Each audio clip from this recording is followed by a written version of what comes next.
Karena dosa manusia itu cuma satu. Saya heran gitu, ada yang membagi dosa besar, dosa kecil, ada pembagian lagi. Di Quran gak ada, ngarang itu.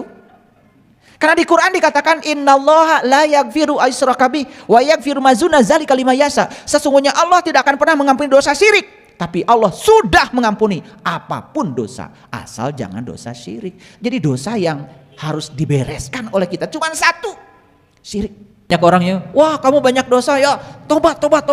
Apa tobat itu? Ya Allah, gitu. Itu bukan tobat, itu nangis namanya. Tobat itu lihat HP saya, di situ kan? Nah saya pindahkan ke sini, itu pindah tempat, kembali ke sini, namanya tobat. Tobat itu bahasa Arab, artinya kembali. Kembali mengenal Allah, itu namanya tobat. Maka di Quran dikatakan, siapa yang kembali kepada Allah, maka pasti akan dapat ampunan Allah secara otomatis. Tobat dampaknya adalah ampunan. Apa yang diampunkan? Hati-hati. Yang diampunkan cuma satu dosa, karena dosa manusia itu cuma satu. Saya heran gitu, ada yang membagi dosa besar, dosa kecil, ada pembagian lagi. Di Quran gak ada, ngarang itu. Karena di Quran dikatakan innallaha la yaghfiru aysyraka bih wa yaghfiru ma duna dzalika liman yasha. Sesungguhnya Allah tidak akan pernah mengampuni dosa syirik, tapi Allah sudah mengampuni apapun dosa, asal jangan dosa syirik. Jadi dosa yang harus dibereskan oleh kita cuma satu, syirik. Bahkan di Injil dikatakan, memfitnah, membunuh sudah aku ampunkan, tapi mengkhianatiku tidak aku ampunkan.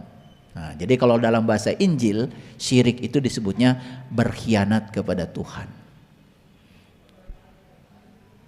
Itu bahasanya saja yang berbeda, tapi esensinya sama. Makanya di sini pentingnya kalau pelajar terbuka. Jadi semua dosa yang selain syirik sudah selesai. Itulah Allah sedang menunjukkan dirinya sebagai Tuhan Maha Pengampun. Lah kamu tiap hari ngurusi dosa-dosa yang sudah diampunkan.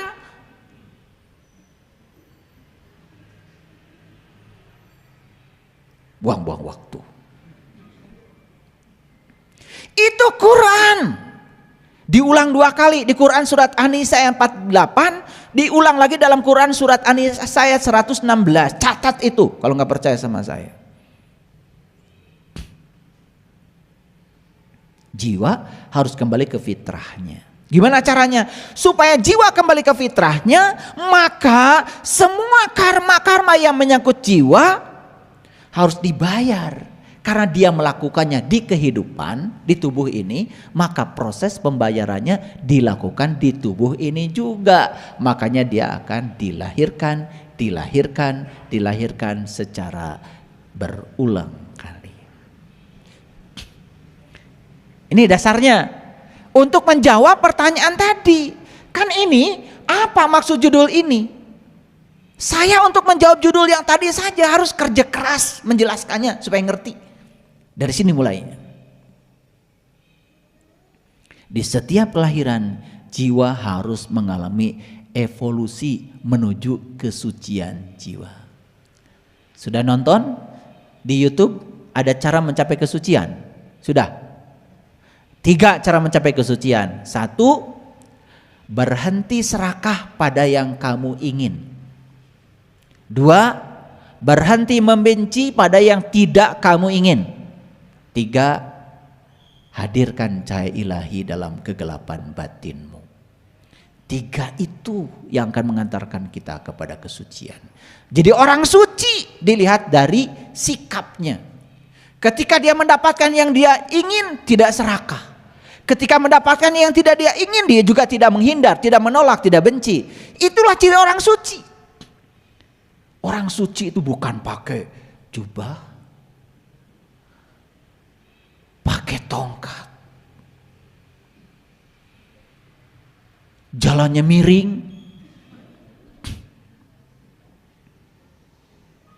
Kesucian itu harus diukur dengan indikator yang realistis. Lihat saya semuanya. Begitu Anda melihat orang hebat, dapat yang diinginkan. Malah dia bagikan semua yang dia inginkan tuh pada orang banyak. Wah, luar biasa. Itu orang suci. Kalau orang kotor, begitu mendapatkan yang dia inginkan, langsung hasil saya, milik saya, enak aja. Mau zakat 2,5% aja nggak mau. Itu orang kotor. Walaupun pakai jubah putih, kalau masih punya ikatan pada hartanya, kotor.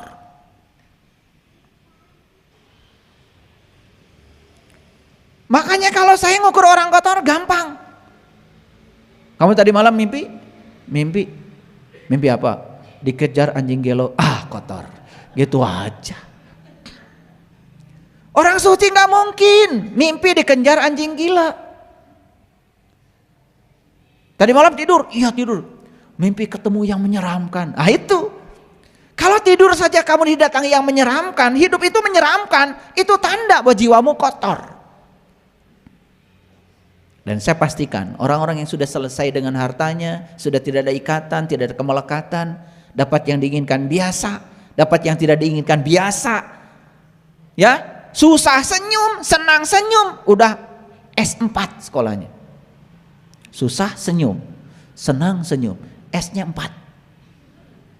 Kalau di perguruan tinggi itu baru S3 paling tinggi. Banyak yang sekolah S3 tetapi belum tentu bisa S4. Malah justru mereka yang sekolah tinggi-tinggi kalau tidak punya kesadaran malah semakin melekat dan bangga dengan atribut akademiknya saja. Paham sampai sini? Ini dalam rangka menjawab judul. Ini baru apa maksud judul itu? Panjang. Di setiap kelahiran jiwa harus mengalami evolusi menuju kesucian jiwa. Evolusi itu berarti proses yang terus menerus. Untuk mengalami proses evolusi, maka jiwa harus bertemu dengan sang jiwa melalui proses kematian sebelum mati. Makanya kelahiran adalah kematian yang dimulai. Pasti belum mengerti. Nah, saya bikin gambaran gini. Lihat saya semuanya. Saya baca kitabnya Lao Tse, kitab To Teaching. Dan saya membaca juga kisah hidupnya Lao Tse. Dalam kisah hidupnya Lao Tse itu diceritakan bahwa Lao Tse itu di kandungan ibunya itu 82 tahun. Ulangi, Lao Tse itu di kandungan ibunya itu 82 tahun. Kaget? Kalian biasa-biasa aja. Harapan saya kalian kaget itu. Ini kaget enggak, biasa juga enggak. Saya curiga ini.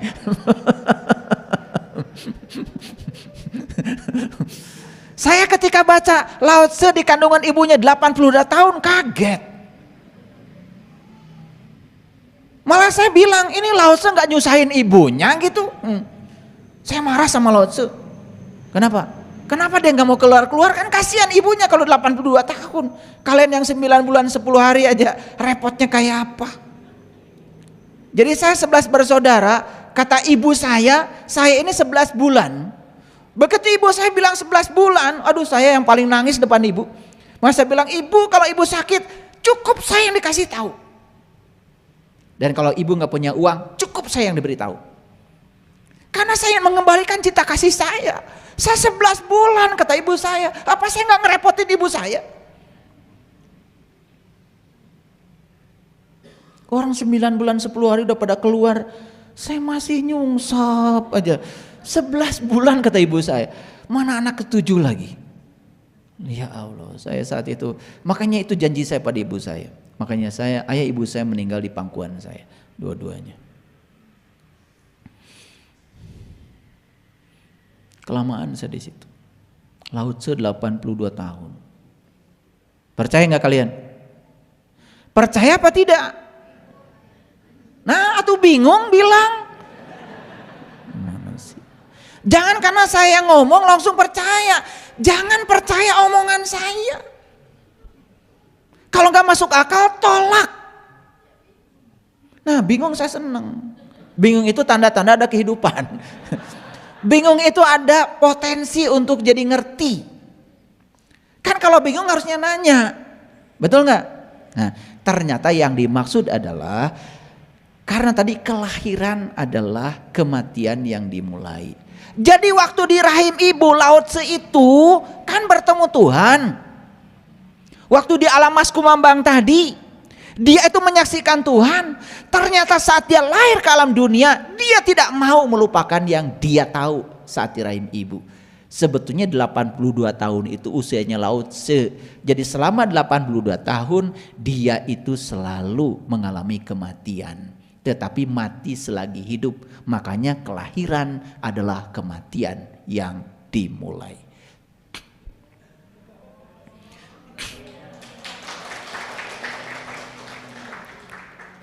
Itu baru ya Lao Tse sama dengan kita 9 bulan 10 hari di rahimnya mah. Tetapi bedanya Lao Tse ini pada saat lahir ke dunia ini dia tidak keluar dari rahimnya ibu. Tetap dia berada di kesadaran itu. Itu bedanya Lao Tse dengan kalian.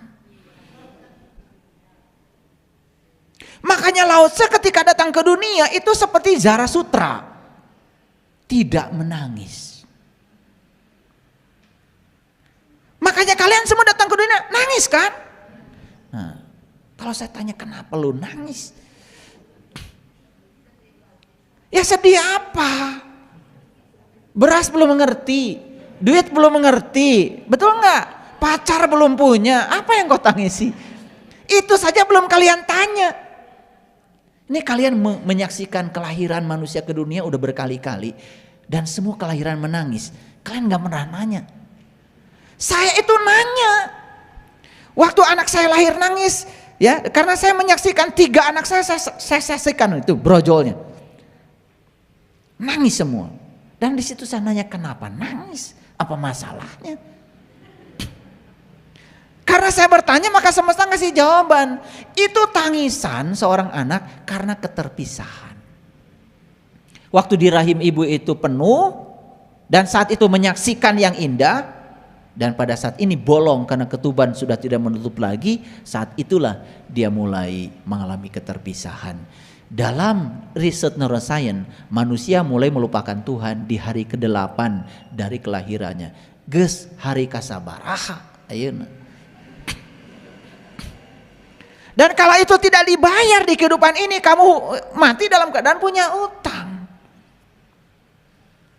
Makanya harus dibayar. Diutusnya para nabi, para rasul untuk mengajarkan bagaimana cara bayar utang. Makanya Allah bilang di Quran, Inna fatahna laka fatham mubina liyaghfir lakallah ma taqaddama min dambika wa ma ta'akhkhar. Barang siapa yang mengalami keterbukaan mata kolbunya di dunia sekarang ini, maka Allah bilang, aku bebaskan dia dari dosa yang lalu dan dosa yang akan datang. Dosa mana? Dosa nggak tahu Tuhan. Karena dosa kan cuma satu tadi. Makanya jangan sembarangan kalau ngaji. Saya heran ya, banyak orang bilang pedoman hidupnya Quran, tapi nggak ada Qurannya. Semua persepsi pribadi saja terhadap agama. Ketika ditanya dasarnya yang mana nggak jelas juga. Ya, bahasa Inggrisnya urup up, arep up.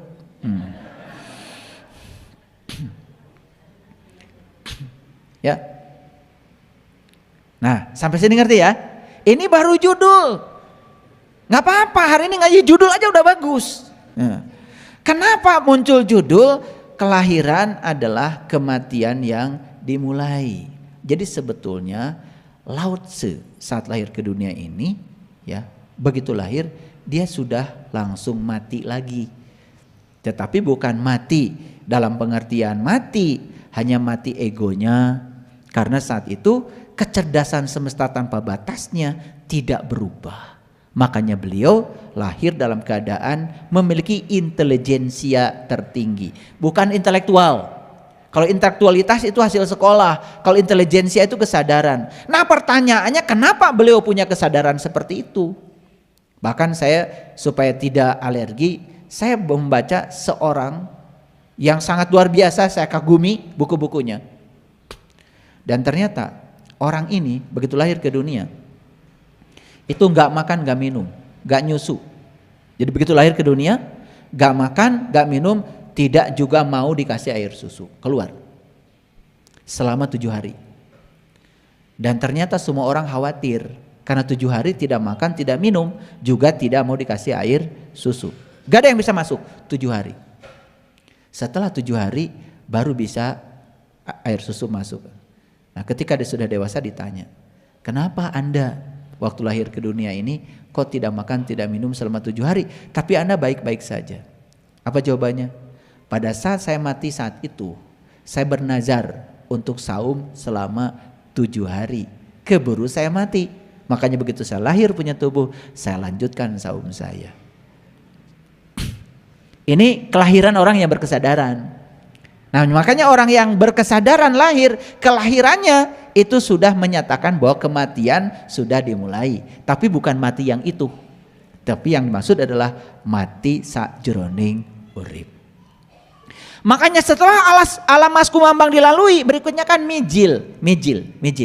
Yang diabadikan di Mekah menjadi mencium Hajar Aswad. Makanya figurannya Hajar Aswad persis seperti rahimnya seorang ibu. Makanya Hajar Aswad itu kepala kita saat nongol di rahim ibu. Itulah titik awal kita datang ke dunia ini. Menjadi titik awal kita tawaf di sana. Beruntung kalian hari ini ngaji dengan saya, ngerti. Padahal kan udah 11 kali kan ke sana. Pokoknya suruh muter 7 kali muter aja. Nah, udah muter langsung aja merasa ahli surga. Ngerti juga enggak. Kenapa 7 enggak ngerti. Kenapa lohinnya dari Hajar Aswad juga enggak ngerti. Stop dulu ya. Karena kalau kepanjangan nanti saya cerita umroh malah. Lanjut dulu. Setelah mijil kemudian masuklah fase namanya sinom. Masa lucu-lucunya. Kalian dulu lucu.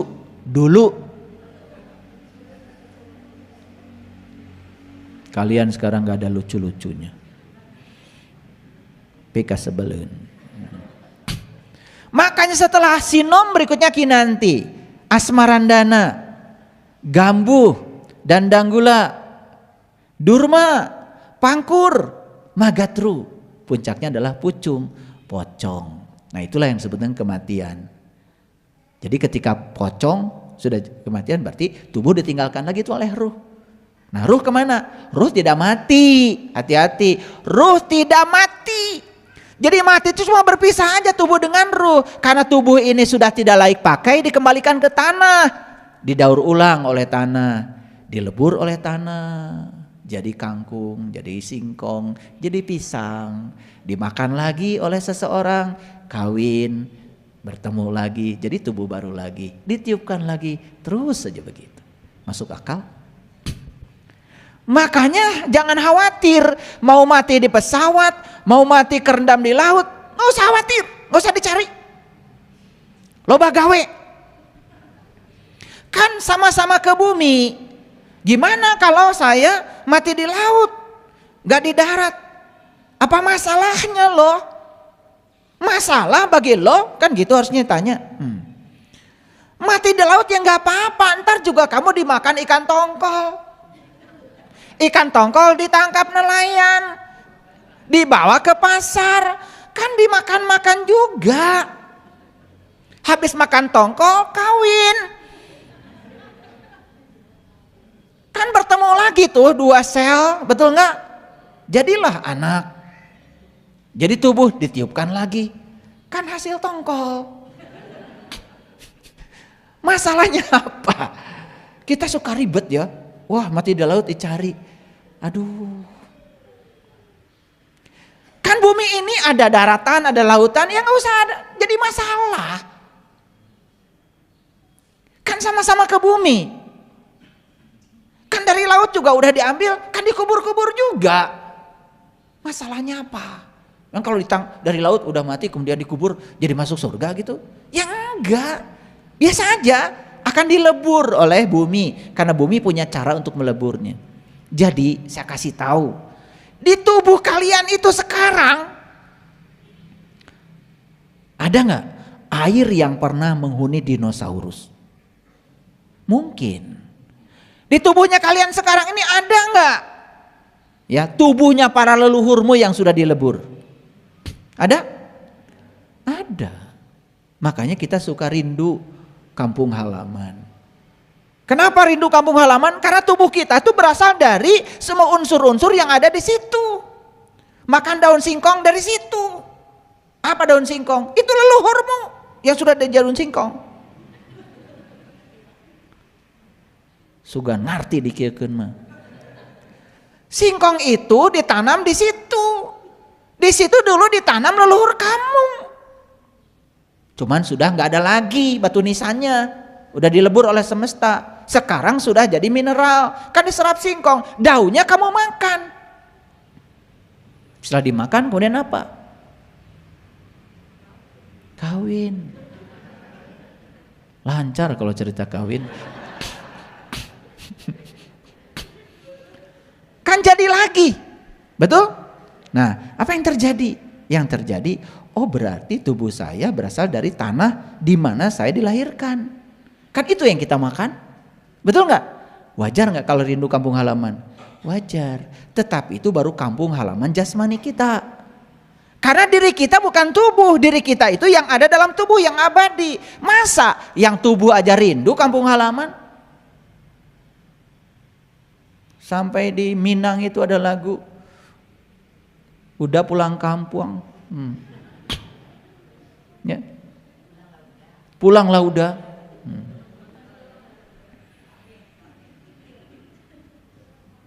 Ya. Ini ngerti nggak tadi saya bicara? Oke, kalau ngerti baru kejawab judul.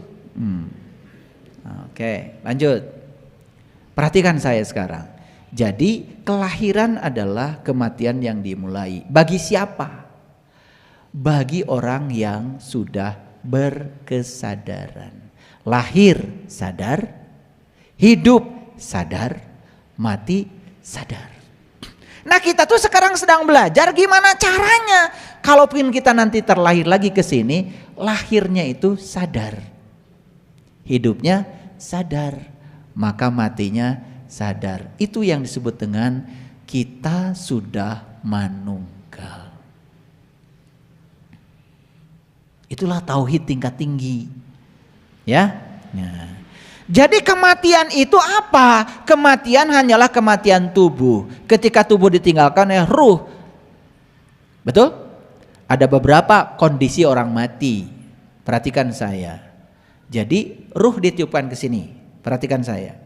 Ketika ruh ditiupkan ke sini ada 3. Ada nur insan, jiwa, ada nur Muhammad, ada nurullah. Nah kalau nur insan ini nggak kenal dengan yang 2 ini, ketika mati, ini nur insan ditinggal. Di sini, itu yang disebut dengan mati dalam keadaan tersesat. Karena pembimbingnya pergi. Nah kenapa nurullah dan nur Muhammad meninggalkan nur insan? Karena saat itu nur insan gak mau kenal. Disitulah perlu seorang guru yang bisa membimbing kita untuk mengalami syahadat suci. Sehingga nur insan itu bisa asyhadu alla ilaha illallah wa asyhadu anna muhammadar rasulullah secara pengalaman, bukan dari kata-kata. Nah kalau nur insan sudah bersaksi pada Nurul dan Nur Muhammad, maka saat mati ini beleng aja sehingga tubuhnya kosong. Nah lihat saya, ketika nur insan gak kenal Nurul dan Nur Muhammad, maka nur insan ditinggal di sini. Nah ketika ditinggal di sini, itu yang disebut dengan alam kegelapan. Nah ini nanti dikubur dulu.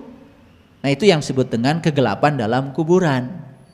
Nah nur insan ini baru bisa lepas dari tubuh ketika tubuh sudah benar-benar hancur.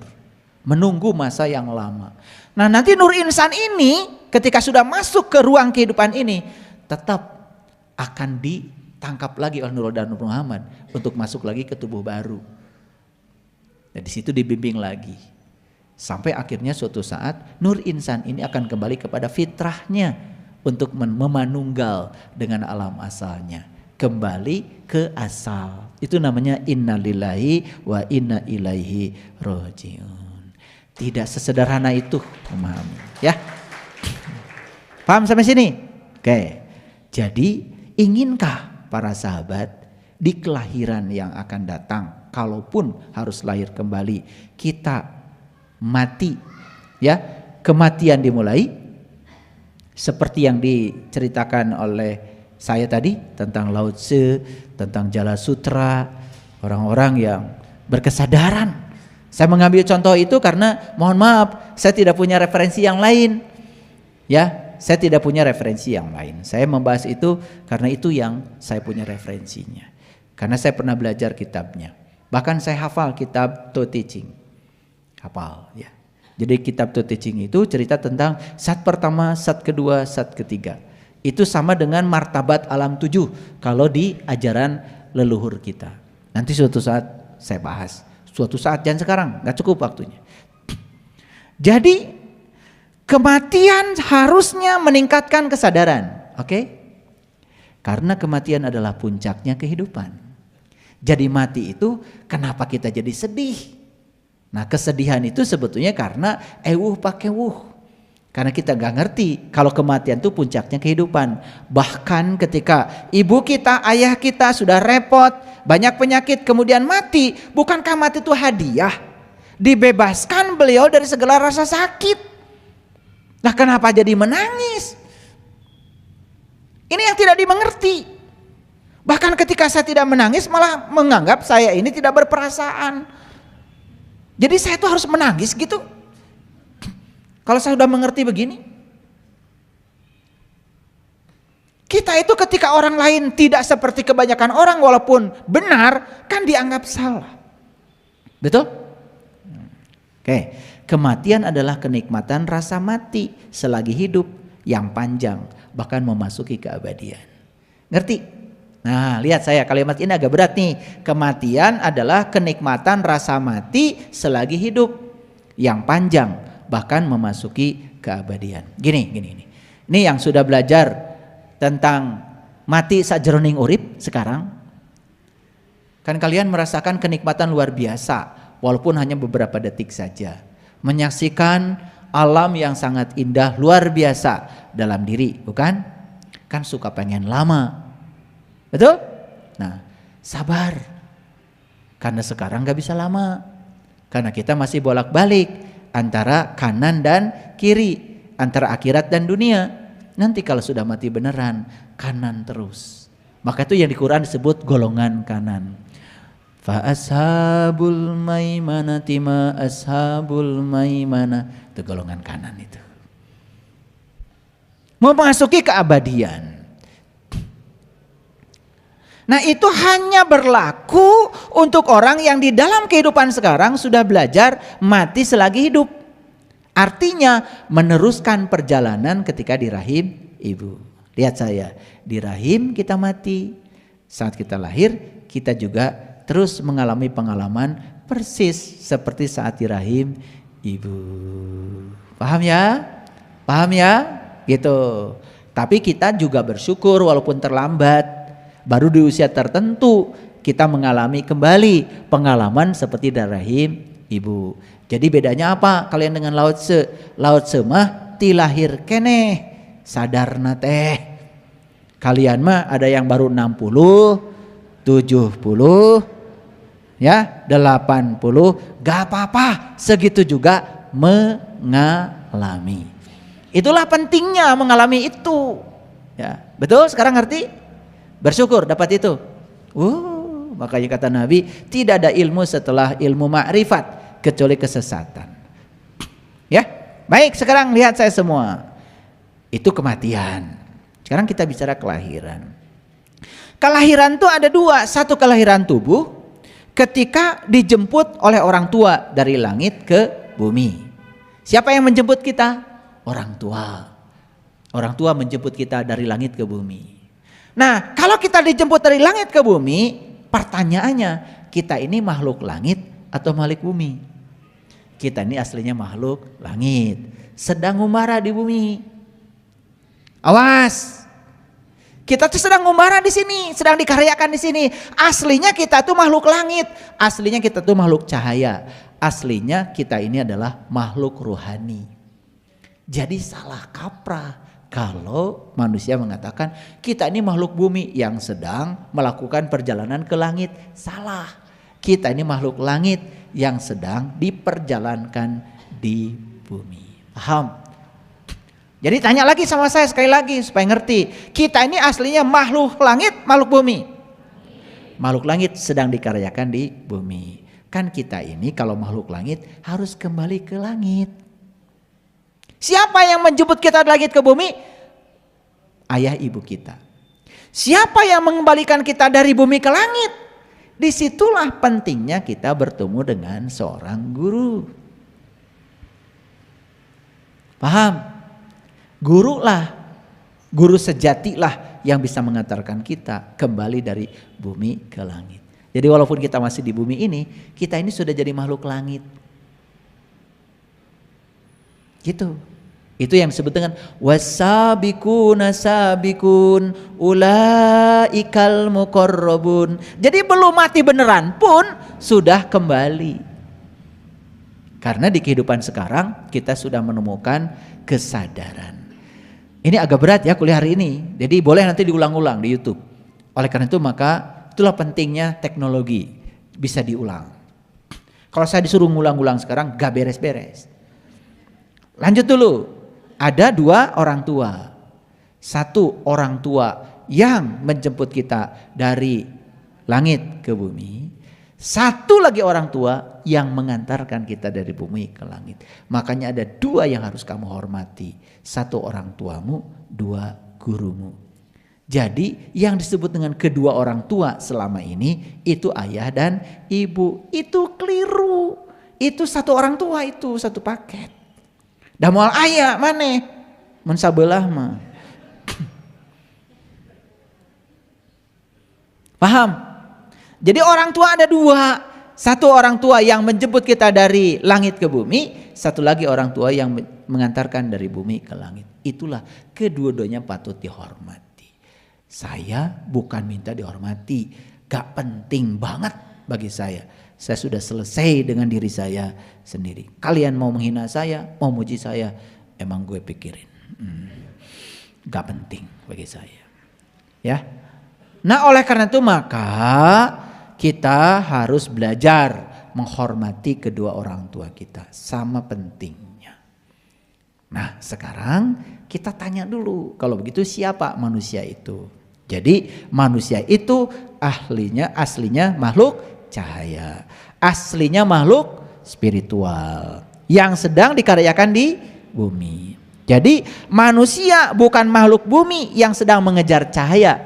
Tetapi makhluk cahaya yang sedang dikaryakan di bumi. Jadi peringatan dari saya untuk semua yang sudah saya ajarkan bagaimana meniti ke dalam diri, jangan pernah mengejar cahaya. Ya, jangan mengejar cahaya.